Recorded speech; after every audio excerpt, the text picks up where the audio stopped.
Hello, everyone. This is Kim C., and you're listening to the Year of Underrated Stephen King podcast.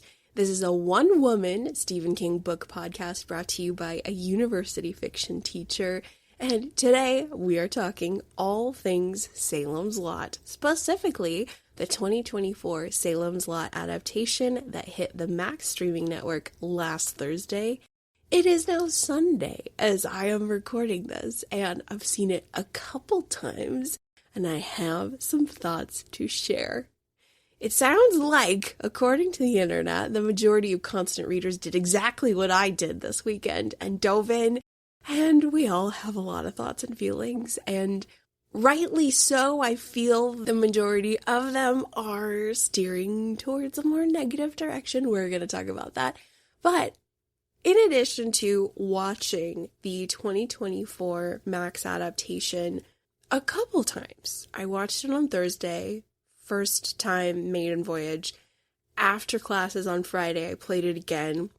I tinkered with it yesterday as well.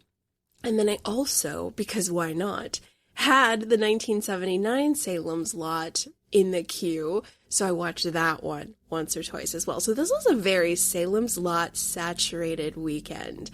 I have some thoughts. I'm very eager to share them with you and to join all the other constant readers as we discuss what happened here.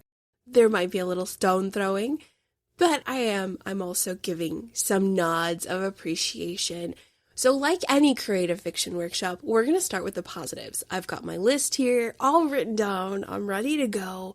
Very, very excited. Before I go any further, lovies, this is going to be completely spoilerific. This entire episode is discussing the 2024 cinematic adaptation of Salem's Lot. I'm going to talk about everything, all the things. So if you haven't watched it, please don't listen to this if you don't want it ruined. It will be ruined. It will be thoroughly ruined for you. So I would really appreciate it if you make sure that you have watched the brand new Salem's Lot adaptation. Then this episode will be hopefully a good time.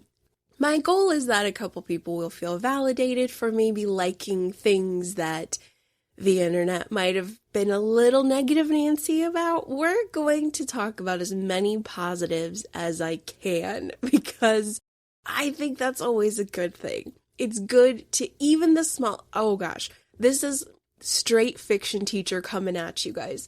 This is what a workshop experience is like. Ladies and gentlemen, I have read drafts that have been, wow, so polarizing. I want to burn them, shred them. I want to claw my eyes out with discomfort or madness. And it is my job as an instructing professional to find the positive. Even if, and this is the kiss of death for my students, if I ever say something is an ambitious idea, that might be the start of the descent, meaning there's a lot of problems with this story, but the idea is ambitious. Well, we do have a lot of positives with Salem's Lot, and let's get going with my list here. I did like a lot of things. This adaptation was directed by Gary Dauberman, who looks to be more of a screenwriter than a director. Which, that information has me scratching my head a little bit. More on that later.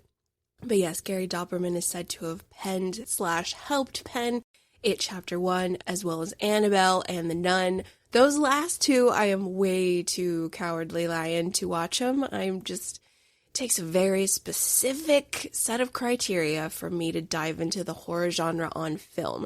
It has to be classic. There has to be a haunted house. There's got to be a lot of things that rope me in, only because I am someone who suffers from crippling anxiety, and so the last thing I need is something to give me nightmares and something to really haunt my waking hours, which sometimes, if the film is good enough, I will allow to happen. Insert any Flanagan limited series on Netflix, specifically The Haunting of Hill House. Wrecked me. 2 weeks. Nightmares. Anyway, more on that later.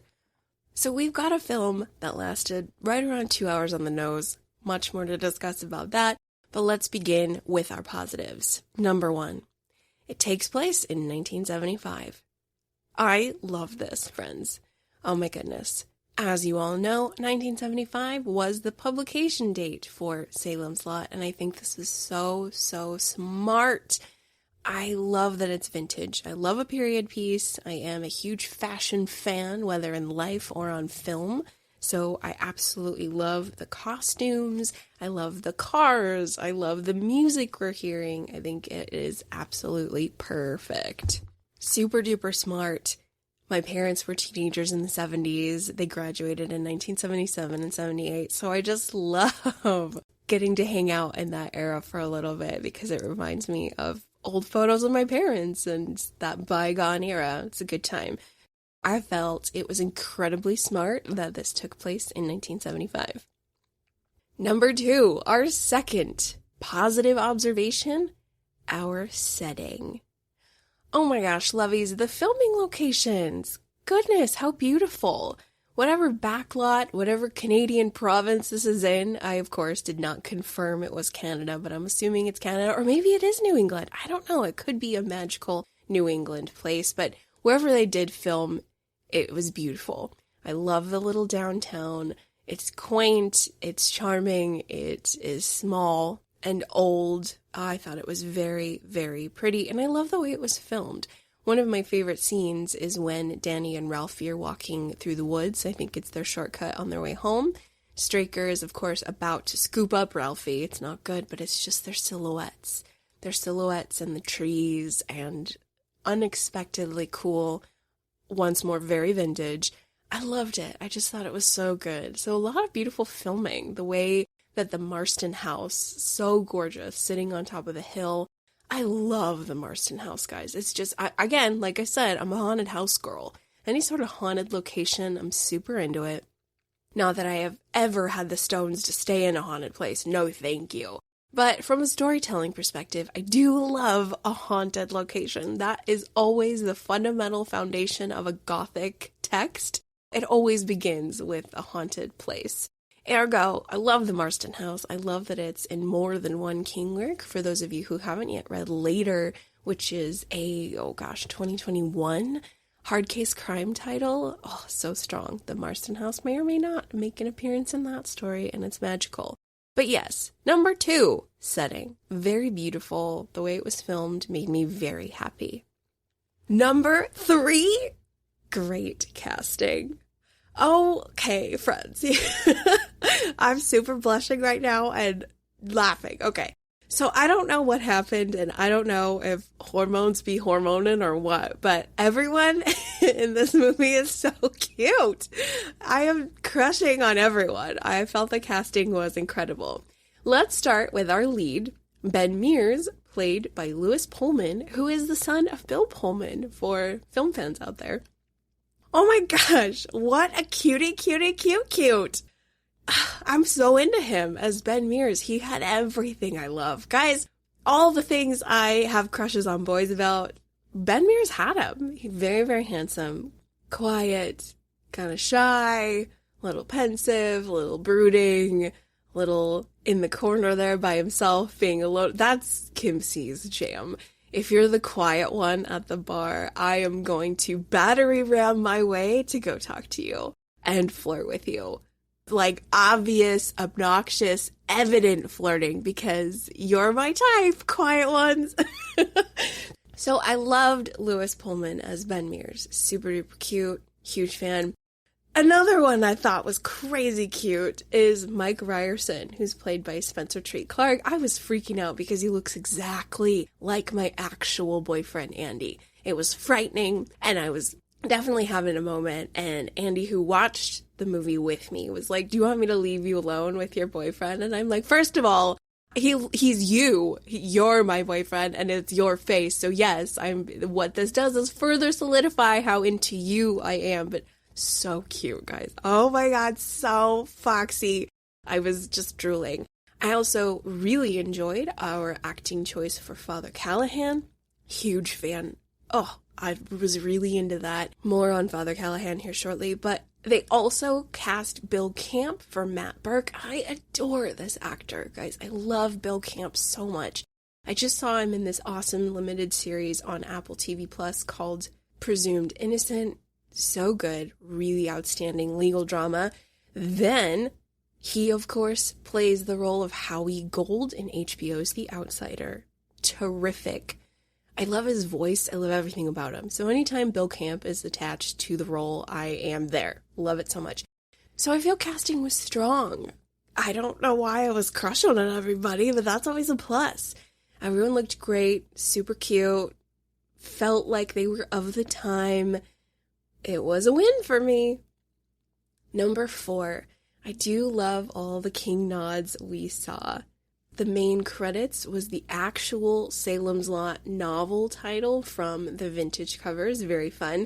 Also, Ben Mears' author photo, very, very suspiciously like one King has taken. I looked on my copy of Salem's Lot, and I have one from 1970. There's no author photo on it, so I know the Constant Reader community knows where that author photo is from, but it's not Salem's Lot unless I missed something big. Anyway, it's very, very similar to one of King's author photos, and I don't know if you caught this, but Ben Mears, in the early part of the film, there is some blue chambray work shirt wearing. I promise it's there. It was there in multiple scenes. I know my blue chambray, and it was happening. It was the attire he was wearing, so that made me very, very happy. Super cute Ben Mears. He was channeling all the 70s Stephen King. I do love all the nods in there. Someone said there was a Christine cameo. I missed her. So if anyone can point that out, please let me know. I love Christine. I love that bad little girl. She makes me so happy. Big Christine fan.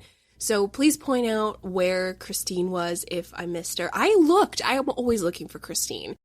I think, Ben, was that a Pinto? My car knowledge is minimal. And I feel the cars I did see were not of the 1950s variety. I did not see a 58 Plymouth Fury. If I missed her, please let me know, because I love Christine. But yes, all the King nods. I love a good Easter egg. It's shameless. It's low-hanging fruit. I don't care. It's charming. It's fun. I'm into it. Number 5. The glowing. Friends, we've got a lot of glowing power in terms of objects imbued with holiness. So this is where Salem's Lot definitely gets a boost from the book, because Steve, when writing Salem's Lot, was definitely influenced by Bram Stoker's Dracula. We, of course, have Van Helsing in that novel, the vampire hunter, and to hunt vampires you need sanctified religious objects because your faith is attached to them and they do, in fact, protect you from evil. It's a light versus darkness thing. So we have a casting out of literal darkness in this with the glowing crosses. They glow very brightly. Everything gets really juiced in this adaptation. I liked it. It's cinematic, it's fun, but I've been on a Lord of the Rings bender for the last couple weeks, and it reminds me of Frodo's sword called Sting that was given to him by his uncle Bilbo, who I think got it from the elves. It's just, I'm not going to nerd out too hard there, but it's like Sting that it glows when vampire or evils are near and when it's being activated by the faith of someone. So we've got a lot of glowing crucifixes. It was cool. It's fun. Everything had a very bright battery attached to it, so I liked it. Everyone had that battery power with our crucifix action, which is fun. I also really like the actual repelling power the crucifixes have. Like, these vampires go flying. They hit walls hard. They be breaking stuff. So there's a lot of power in these crucifixes, in the holy objects. I'm telling you, though, one of these days, guys, I know that Bram Stoker's Dracula is, of course, steeped in traditional Christianity, most likely Catholicism, with the religious icons. But one of these days, I want somebody to just hold up the Talmud. Someone hold up the Quran. I'd like to see other objects of faith on film with glowing power. It should happen. Come on. If somebody can have a Buddha necklace. I'm just so eager for other faiths to be explored on film. One of these days we're going to see it. I know. I'm eager. But yes, we are taking the traditional Bram Stoker Dracula publication of Salem's Lot in terms of the crucifixes, but I like the glowing. It's fun. Everybody gets an extra strong battery pack attached to it all and glows very bright. Lots of power, lots of vampire repelling action. It was cool. Number 6.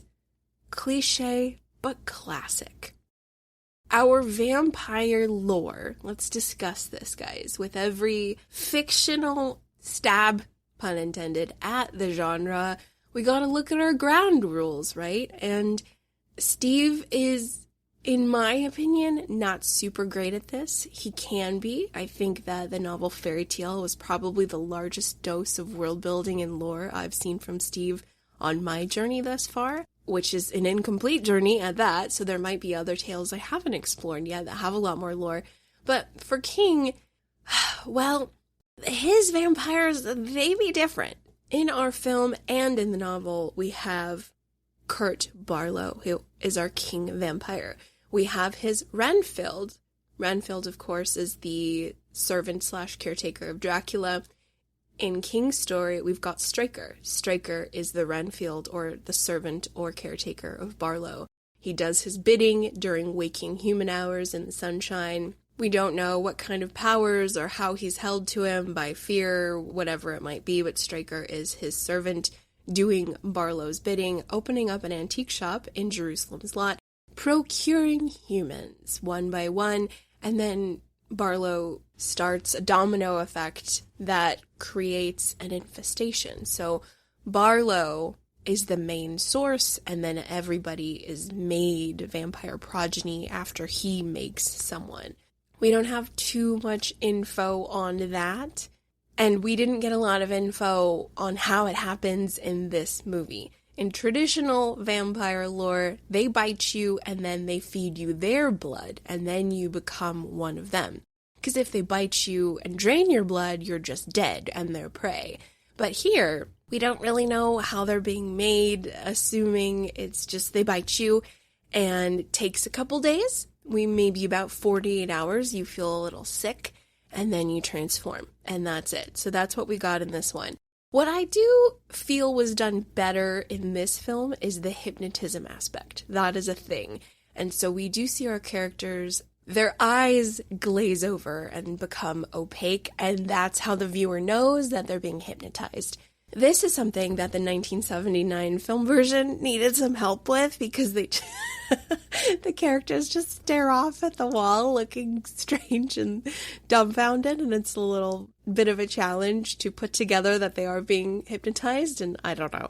So we do have hypnotism. The vampires are able to force the characters to do something. It's short-lived. Usually the characters are able to snap out of it. Here's a new one, though. Matt Burke is one of our first Salem's Lot residents to start putting together that he believes people are being turned into vampires, and in one of the scenes he talks about white roses. I have never heard this in vampire lore. Have you? That's mystery to me. Garlic, wooden crosses, wooden stakes, silver, holy water, sunlight. These are the traditional antidotes for vampires. White roses? The hell? I mean, of course I'm open to it, but why? Why white roses? Like, there's a story there. I gotta know about it. That sounds fascinating. Why white roses? Tell me, screenwriters. We don't see that at all. We didn't see it play out at all, and I'm very curious. I've never, ever, ever heard in all my vampire-loving life, in the Anne Rice world, in the John Carpenter world, there is no white roses. So there is in this adaptation, but I did not see it. And I'm a little, I don't want to get too far into criticism yet, but tell me, white roses, ? Our lore is, it's fudgy, it's sticky, we don't have a lot, but what we have is okay. I guess for this adaptation, they get bit, takes about 48 hours. This is why this is problematic in our next section coming up. And then you're a vampire. And sunlight kills you, or killing Barlow will most likely kill you. More on this later. The last thing on this number 6 cliche but classic bullet point is I did enjoy the Barlow creature design. Let's look at Barlow.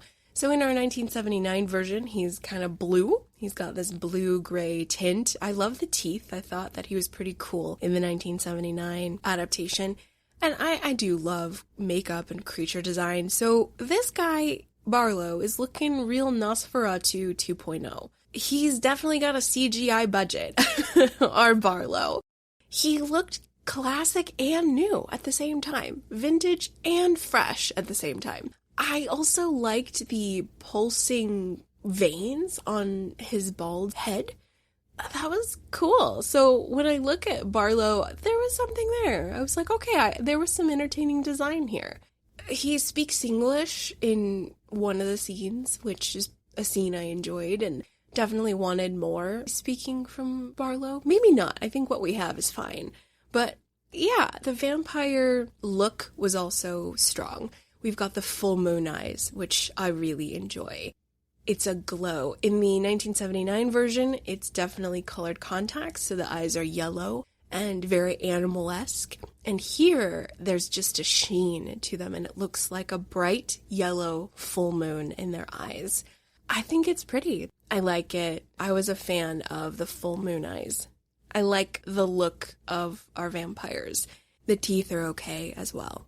In terms of creature design, in terms of what we want our vampires to look like, I'm okay with it. I'm okay.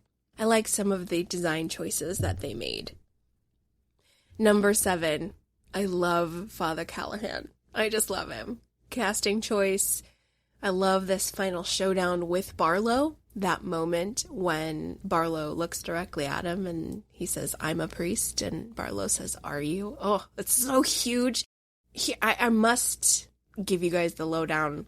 I am a little biased right now because I am at the tail end of reading Wolves of the Calla for the very first time. It's taken me a hot minute. I've been crazy busy these last few weeks.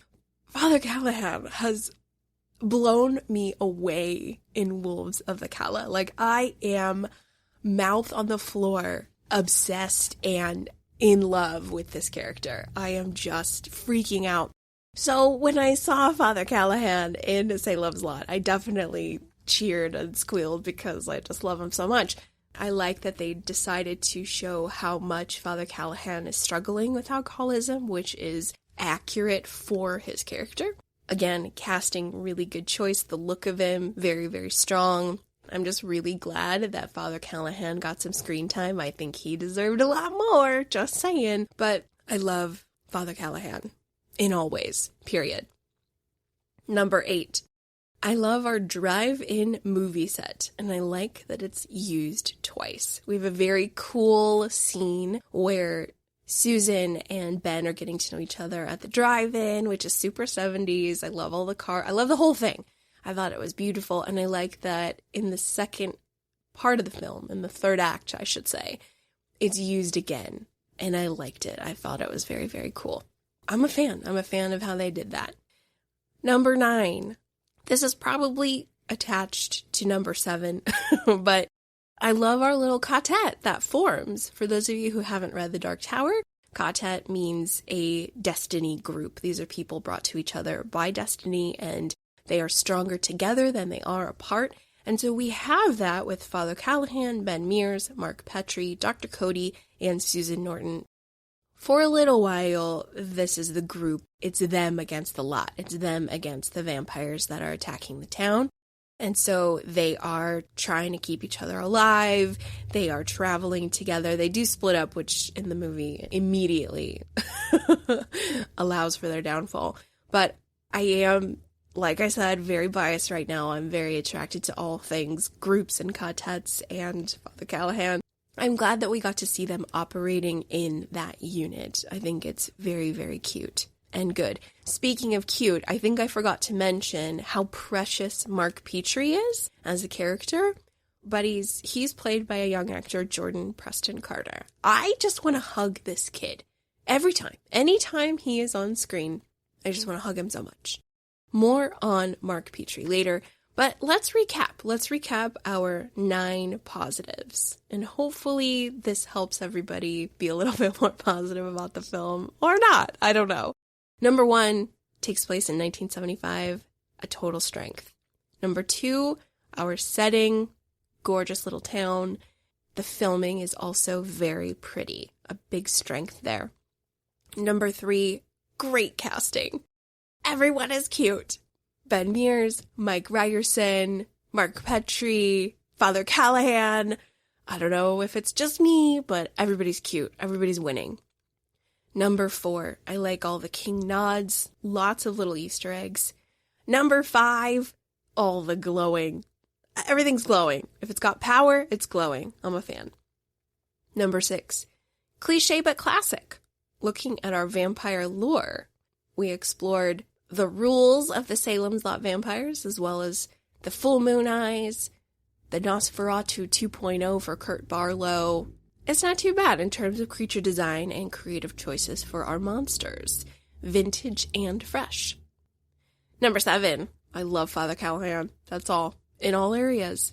Casting, character, anything that comes out of his mouth, whatever he does, I love Father Callahan as a character.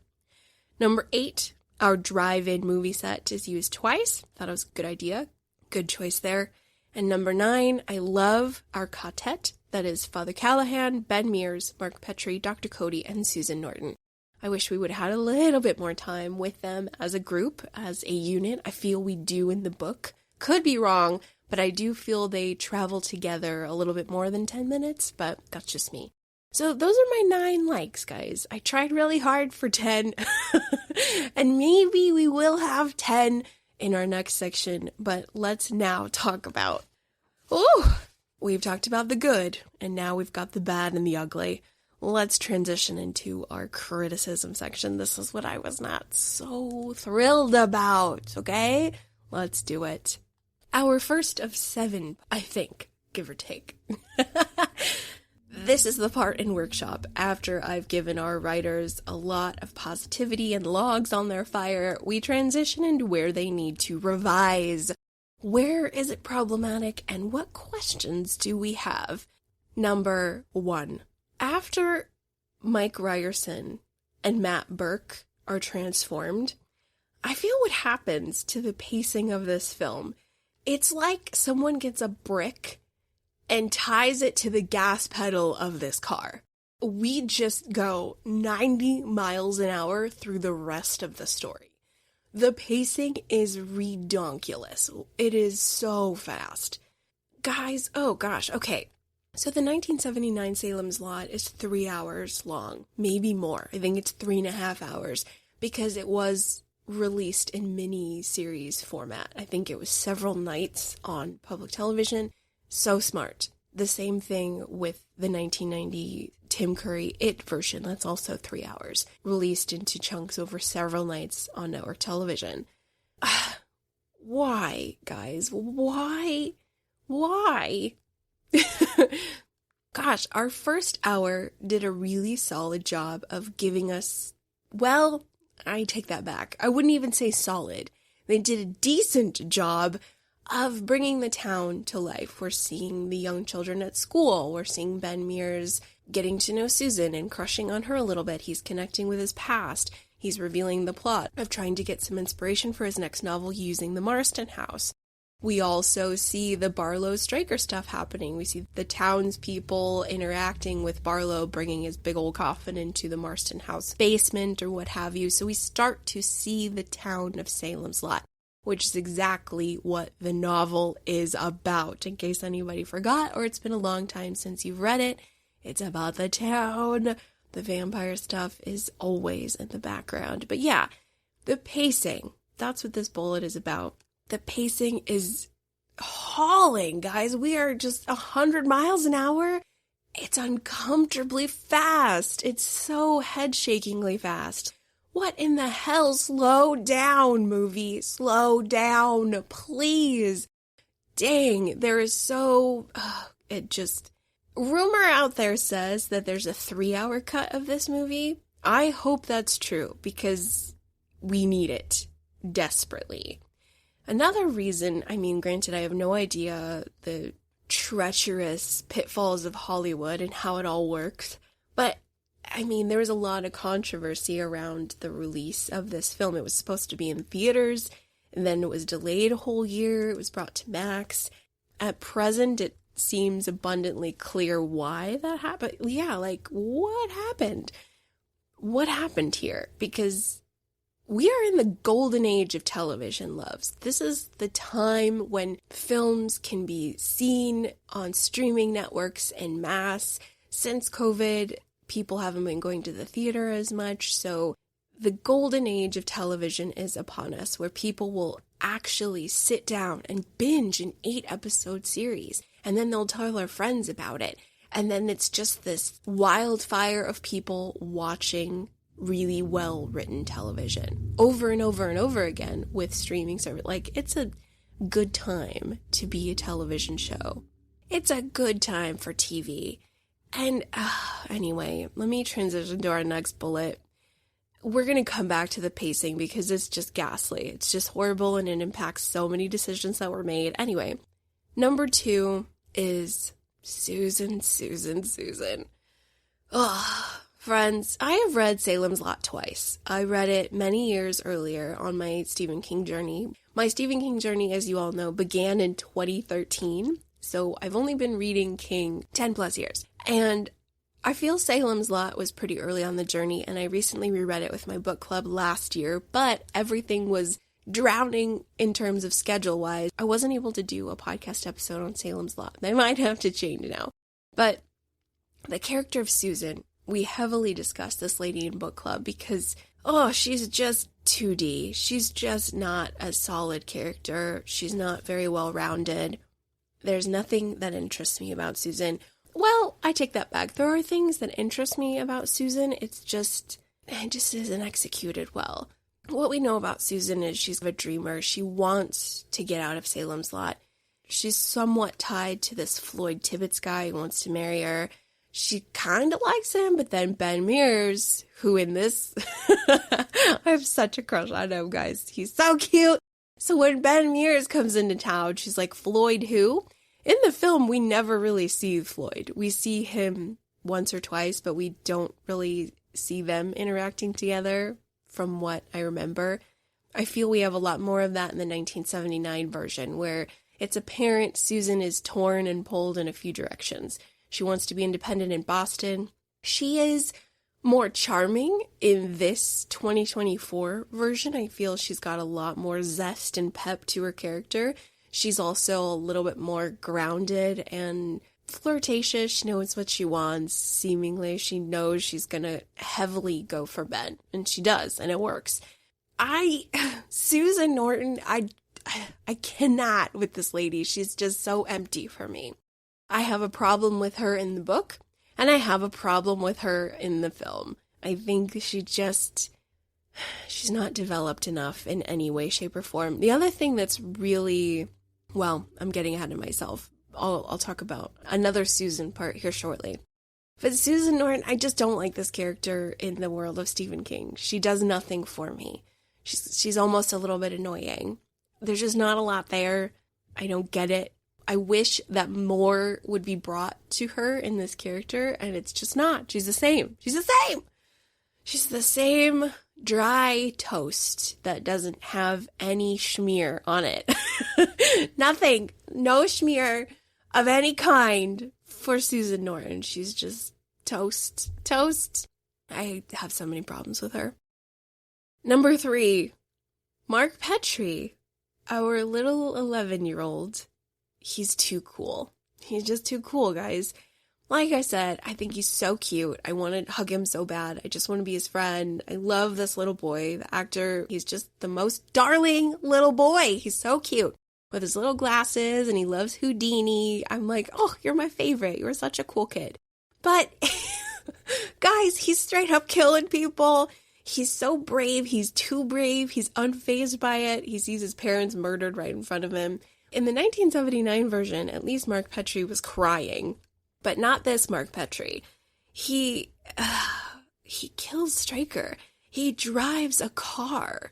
he's so ready with his little vampire murder kit. He's got his holy water. He has his wooden stakes, which I get. He's heavily influenced by horror comics. He's well-researched. He's ready to go. But he's too cool. He's too Stranger Things for this film, guys. He's too cool for 11. And I get that he is brave, and they do set that up when he confronts and tackles the school bully. So it's great to see that.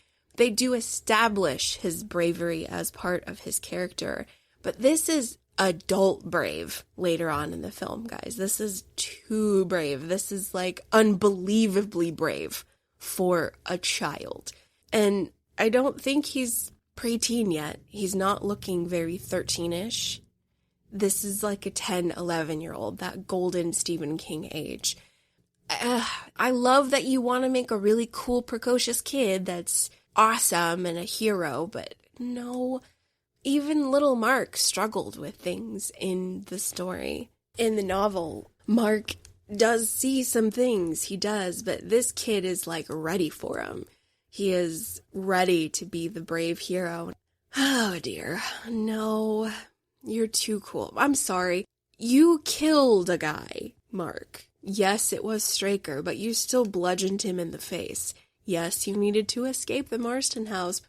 I think a normal kid would be an absolute shock. I know this is like splitting hairs because the film made so many other missteps that this is a very small aspect, but not necessarily. Characters matter. And a character like Mark Petrie, who's one of our mains, they screwed this up a little bit. They just made him a little too brave, and it was somewhat laughable. I love him. I love him so much, but what? Third bullet. Mark Petrie's a little too cool. Number 4. So rabies medication works. Okay. As I mentioned in our previous positive section, our vampire lore is question mark, right? Oh, God. Okay, so Dr. Cody stops her vampire transformation with a rabies medicine. Interesting. I could get on board with it. But here's the thing. So we see a couple people get bit and turn into vampires, one of them being Mike Ryerson. He's chomped by Danny Glick. He seems to be in that floating transitional Walking Dead period for several hours, it seems, if not a good 24-ish hours. I don't know. It's hard to say. But Susan Norton gets bit, and it seems like in the next scene, which is probably, 8 minutes, she's a full-on vampire in 8 minutes, maybe less than that. For them to get to, the hospital to the church, which I am assuming did not take a lot of time, full-on transformation. And Ben Mears was like, give her a rabies shot. And Dr. Cody was like, oh, it's too late. So, what? Okay, okay. Like I mentioned, Danny Glick seemed to take time to become a vampire. Mike Ryerson seemed to take time. Maybe not. Maybe 8 minutes. I don't know where I'm getting 8 minutes. It's just my own assumption. Maybe a few minutes is all it takes, and they just filmed it in a way that is somewhat ambiguous. I don't know. But can we please have some continuity? If you're going to turn a vampire, what does that look like, right? How long does it take? What is this Barlow effect like? Very, very confusing. So, what the hell with this vampire lore? What's going on? What is the process? Give me some science. Something. This is what all vampire tales do. Everybody establishes the rules. It's how this works. That's what allows our characters to thrive and shine in the moment to defeat them. We need to have the rules in place. Or at least we should. Because Salem's Lot didn't adhere to this, and that's why it's messy. Number 4, our anticlimactic death of Barlow and our ending. Also, am I missing something? Why? I think this might have been a book tie-in that I'm forgetting. Why was Barlow at the drive-in? I don't remember that. Why was he at the drive-in? Why was his coffin there? I might be missing something from the novel. Forgive me. But yeah, the Barlow death, very anticlimactic. In the 1979 version, we see him die and then become this skeletal thing. It's effective. We don't really see any of that. They get staked and they just They're there. They're bodies. They're dead. Maybe a little bit of blood. We don't see the others die en masse with Barlow, to my knowledge. I was like, what? What's happening? What? So the anticlimactic death of Barlow, also really just the ending in general. Oh my goodness. This part of the criticism, this is my wishing well section. Wishing well is my, here's what I would have liked, here's what I would have changed. So, number 5, the novel of Salem's Lot is about the town. This film drastically forgot that in the second half. We really need more townspeople. We needed more stories of the town, because the reason why the vampire infestation is such a shocking, frightening thing is because we know all the people it happens to. We see their messy domestic lives in Salem's Lot. We see that there's already a lot of human evil in Salem's Lot before Barlow even starts his campaign. Salem's Lot was already rotten underneath. It was already rotting wood in there. Fascinating stuff. A big study in town dynamics and small town secrets. That's the heart of Salem's Lot. The vampire aspect is a lot smaller. It's in the background, which of course Hollywood pushes to the foreground, which can be okay if you just want a monster movie without any substance, which is what we have here. So I would have liked to have seen more townspeople. I would have liked a miniseries. I would have liked if this was longer with more people in the town explored. I mean, that's the novel. Salem's Lot has so many characters who we spend a lot of time with. We have these isolated chapters of people doing bad things, making bad decisions. Number 6, Salem's Lot deserves the Midnight Mass treatment.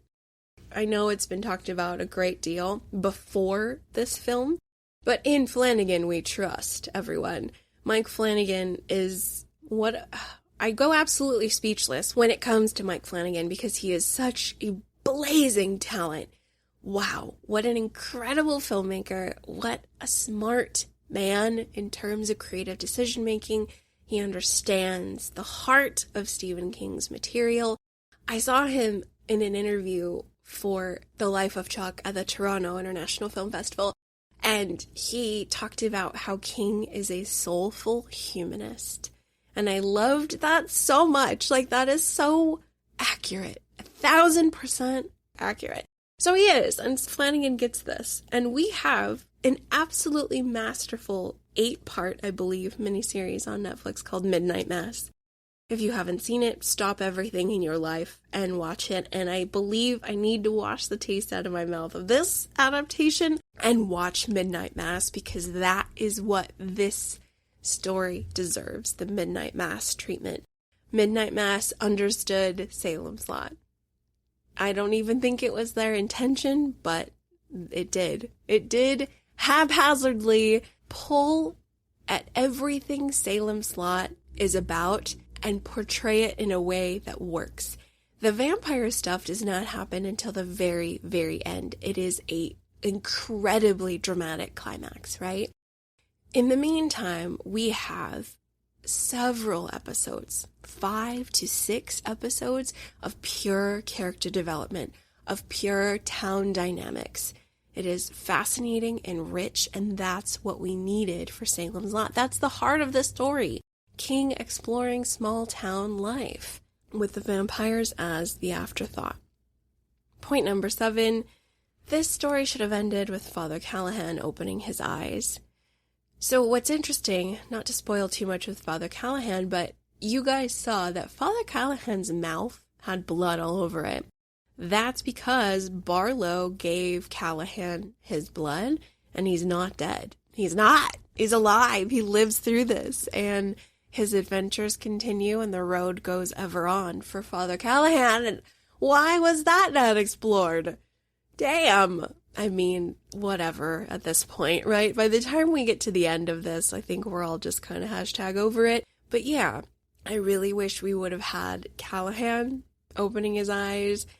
I feel there just should have been more of the town explored. It should have been longer. 2 hours. What in the hell? No, doesn't work. So final thoughts, lovies. Final thoughts. as you heard in our positive section, there's a lot of things I like.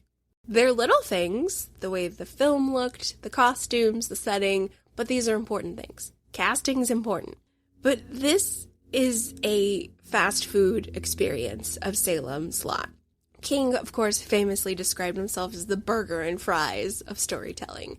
It works. But the thing is, King is like a 5-star gourmet burger with truffle oil and really expensive cheese and Kobe beef. You feel me? I feel King is a very elevated burger and fries.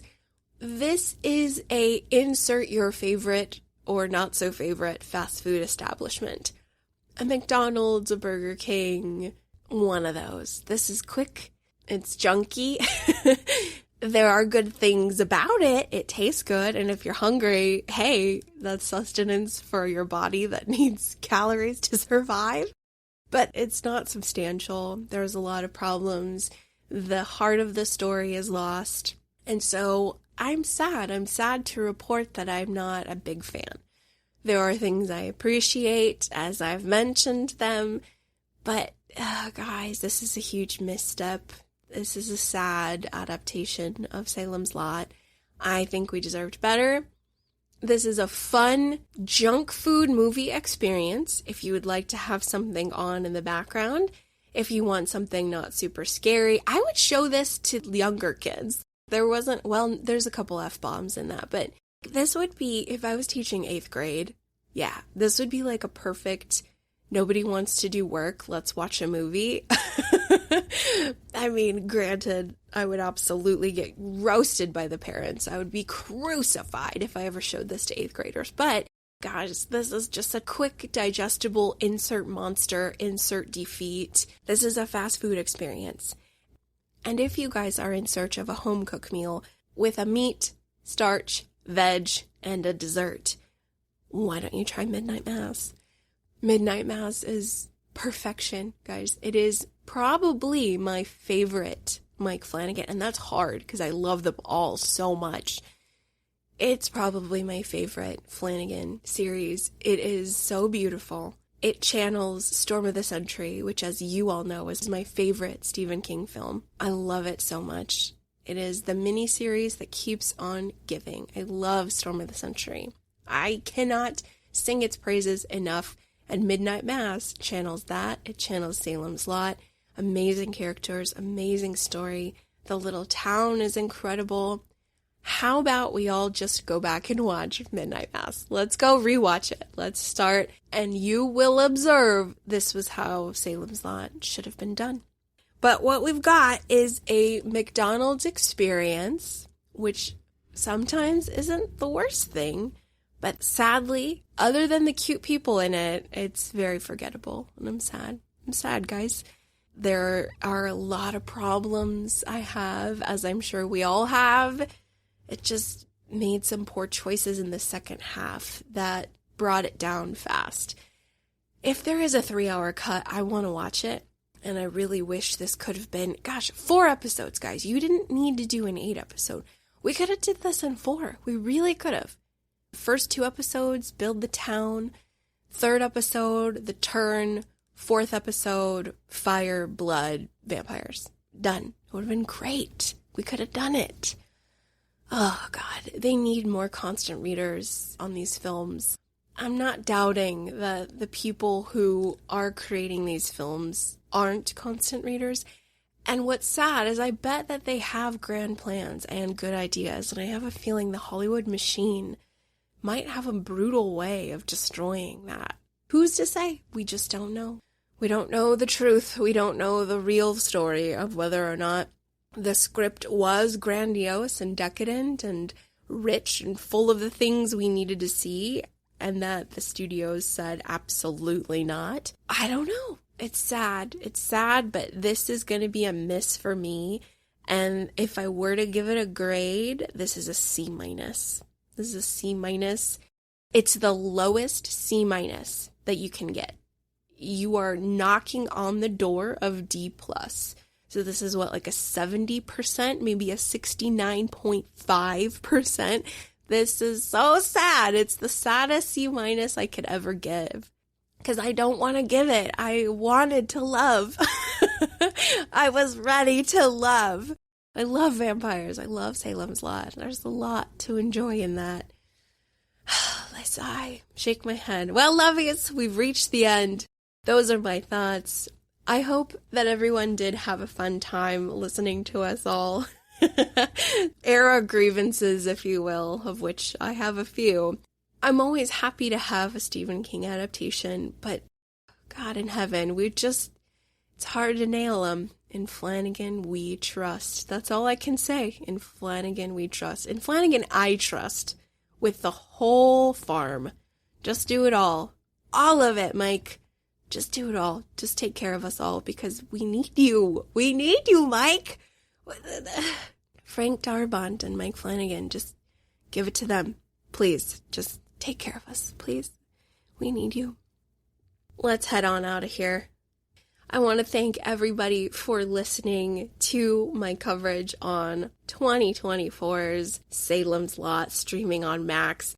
I think I'm done with my watches. I think I've streamed it enough. I'm ready to move on. I'm ready for Midnight Mass. That's what I'm ready for. Coming up on the podcast, I know I said it's going to be Wolves of the Calla, but I actually have a really stellar constant reader interview I'm going to bring to the surface first, and then we're doing Wolves of the Calla. I'm having such a great time, as you guys know.